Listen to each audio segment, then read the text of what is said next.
हा आता हे बघूया. आता फंक्शन्स ऑफ लिव्हर. फक्त आता याच्यातला आपण लिव्हर बघणार आहोत. काय म्हटलं आपण एक्झोक्राईन मधलं फक्त आपण लिव्हर बघणार आहोत, कारण त्याचं काम खूप महत्वाचं आहे आणि खूप मोठं काम आहे त्याचं. तर लिव्हरचं काम खूप वाईड म्हणजे एकदम काय म्हणतात वाईड रेंज असं त्याचं काम आहे आणि त्याच्यामुळे त्याला काय म्हणतात शरीरातला सर्वात बिझिएस्ट ऑर्गन किंवा सर्वात व्यस्त अवयव म्हटलं जातं. बघा काय काय काम करतो. तर एक काम आहे डिटॉक्सिफिकेशनचं, म्हणजे शरीरातले जे टॉक्सिक पदार्थ आहेत म्हणजे विषारी पदार्थ आहेत त्यांना बाहेर काढण्याचं काम करतो. जसं की ड्रग्ज असतील, फॅटी असतील म्हणजे फॅट्स असतील, स्टेरॉइड सारखे हार्मोन असतील, अमोनिया किंवा युरिया असेल, किंवा आपले जे शरीरात आणखीन इतर कुठले जे टॉक्सिक किंवा पोल्युटन्स वगैरे गेले असतील तर ते काढण्याचं काम लिव्हर करते. त्याच्यानंतर मेटाबॉलिझम असेल तर मेटाबॉलिझम मध्ये काय परत फॅट्सचं डिटॉक्सिफिकेशन करणं, परत T4चं T3 मध्ये रूपांतर करणं, ते काही एवढं असं महत्वाचं नाही. ठीक आहे. इम्युन सिस्टम मध्ये काय करतं परत तेच डिटॉक्सिफिकेशन किंवा आपल्याला बाहेरच्या जे व्हायरस आहेत किंवा पॅथोजन आहेत तर त्यांच्यापासून रक्षण करणं, मग त्यांना आपल्यामध्ये घेणं, त्यांना मारणं. ठीक आहे. आणि त्याच्यानंतर बाकी आपली इम्युन सिस्टम मेंटेन करणं, इम्युन सिस्टम साठी पण काम करतं. त्याच्यानंतर प्रोटीन सिंथेसिस मध्ये कुठले कुठले प्रोटीन बनवतं. तर बघा प्रोथ्रोम्बिन आपण बघितलं होतं, ब्लड मधलं प्रोथ्रोम्बिन, तर ते इथं बनतं. ब्लड क्लॉटिंग ते काय करतं, क्लॉटिंगचं काम करतं. त्याच्यानंतर लिपोप्रोटीन्स बनवतात, म्हणजे लिपोप्रोटीन कुठं असतात, कोलेस्ट्रॉल मध्ये असतात, तर ते लिपोप्रोटीन बनवतं. ग्लोब्युलिन बनवतं. ग्लोब्युलिनचं काम काय, इम्युनोग्लोब्युलिन इम्युनिटीसाठी, तर इम्युनिटीचं काम करतं. ठीक आहे. अल्ब्युमिन पण इथंच बनतं, जे आपण हे सगळे प्लेटलेट मध्ये बघितलं ना, प्रोथ्रोम्बिन, ग्लोब्युलिन, अल्ब्युमिन. हे अल्ब्युमिन काय करतं, पाण्याचा बॅलन्स, पाण्याचा समतोल राखतं. आणि त्याच्यानंतर हे काय आहे, सेरुलोप्लाझ्मिन. ठीक आहे. हे शरीरामधील कॉपरची अवेलेबिलिटी म्हणजे कॉपरची उपलब्धता ठरवतं. तर हे असे वेगवेगळे प्रोटीन्स सिंथेसिस करण्याचं किंवा बनवण्याचं काम करतं. त्याच्यानंतर लिव्हर आपल्याला माहित आहे बाईल ज्यूस करतं. लिव्हर काय करतं, बाईल ज्यूस बनवतं, जे कशासाठी लागतं, डायजेशनसाठी लागतं.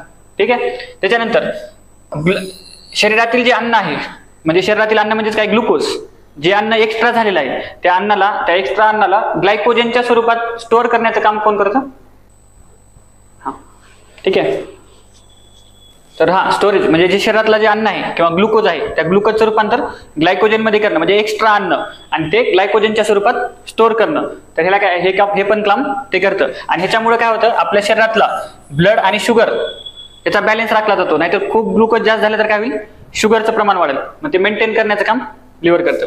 त्याच्यानंतर मायक्रोन्यूट्रिएंट स्टोअर करण्याचं काम, जसं की कॉपर, झिंक सारखे मिनरल असतील, copper, zinc, iron, magnesium, vitamins मध्ये A, D, E, K, B12 असे विटॅमिन्स असतील तर या सगळ्यांना स्टोअर करण्याचं काम करतं. आणि तसंच प्रोडक्ट काय म्हणतात, कोलेस्ट्रॉल बनवण्याचं पण काम करतं.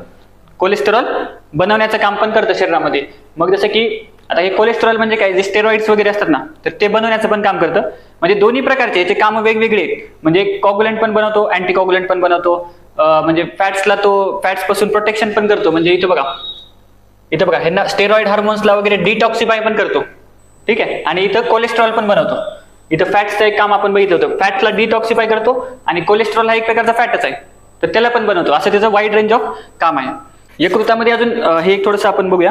यकृतामध्ये बघा इथं आपण बघितलं की लोह जे आहे ते लोहाचं स्टोअर केलं जातं. ते कशा स्वरूपात असतं, फेरिटीनच्या स्वरूपात असतं. फेरिटीनच्या स्वरूपात असतं, फक्त हे लक्षात ठेवण्यासाठी. ठीक आहे. आणि अन्न बघितलं आपण, अन्न कशामध्ये स्टोअर केलं जातं, ग्लायकोजनच्या स्वरूपामध्ये स्टोअर केलं जातं. ठीक आहे. तसंच यकृतामध्ये आणखीन एक कुफर पेशी असतात. आता हे जे आपण बघितलं ना हे डिटॉक्सिफिकेशनचं काम आहे. ठीक आहे. तर हे कुठल्या पेशी करतात, कुफर पेशी. हे आयोग याच्यावर प्रश्न विचारू शकतो. कोणत्या पेशी, कुपर पेशी. कुपर पेशी काय करतात तर आपल्या सूक्ष्मजीवांना मारण्याचं काम करतात. इथं बघितलं ना आपण हे इथं जे आपण बघितलं नाही का, पॅथोजन्स, व्हायरसेस यांना मारण्याचं काम कोण करतात, कुपर पेशी. परत आणखीन आपण बघितलं की जुन्या आरबीसी जे आहेत ते कुठं जाऊन मरतात, हा स्प्लिहामध्ये मरतात. तर इथं पण काही जे जुन्या जुन्या पेशी असतात तर त्या जुन्या पेशींना मारण्याचं काम, जसं आरबीसीला हे करण्याचं काम स्प्लिन मध्ये होतं तसं इथं जुन्या पेशी वगैरे असतील तर त्यांना मारण्याचं काम किंवा हे करण्याचं काम परत कुपर पेशी करतात. ठीक आहे. आणखीन विषारी पदार्थ रक्ताबाहेर काढणं म्हणजे हे डिटॉक्सिफिकेशनचं काम पण कुपर पेशी करतात. तर नाव शब्द लक्षात ठेवा, कुपर पेशी.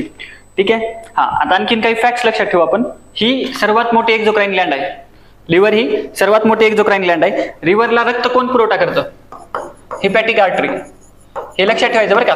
आयोग एखाद्या दिवस तुम्हाला जोड्या लावायला देईल. किडनीला कोण करतं, रिनल आर्टरी. परत लिव्हरला कोण करतं, हिपॅट्रिक आर्टरी. तर असं तुम्हाला हार्टला कोण करतं, करोनरी आर्टरी. तर असं वेगवेगळ्या आर्टरीजची जी नाव आहेत तर ती लक्षात ठेवा. तर ही लिव्हरला कोण करतं, हिपॅट्रिक आर्टरी. आणि ह्याच्यावरूनच परत नाव काय येते बघा, लिव्हरच्या अभ्यासाला काय म्हणतात? हिपॅटोलॉजी म्हणतात. ठीक आहे. बाकी आता यकृतामध्ये आणखीन जे प्रोसेसेस होतात, यकृतामध्ये वेगवेगळ्या प्रोसेसेस होतात. तर कुठल्या कुठल्या प्रोसेसेस होतात ते सांगतो. ग्लायकोजेनेसिस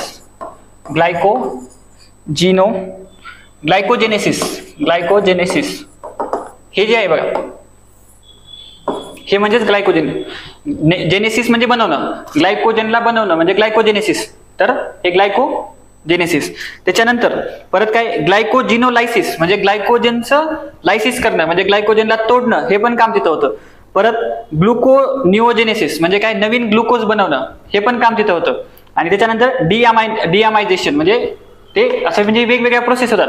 तर काय लक्षात ठेवलं? ग्लायकोजेनेसिस, ग्लुकोनिओजेनेसिस म्हणजे नवीन ग्लुकोज बनवणं, आणि ग्लायकोजिनोलायसिस म्हणजे त्याला तोडणं, असं वेगवेगळ्या म्हणजे ग्लायकोजन बनणं पण तोडणं पण.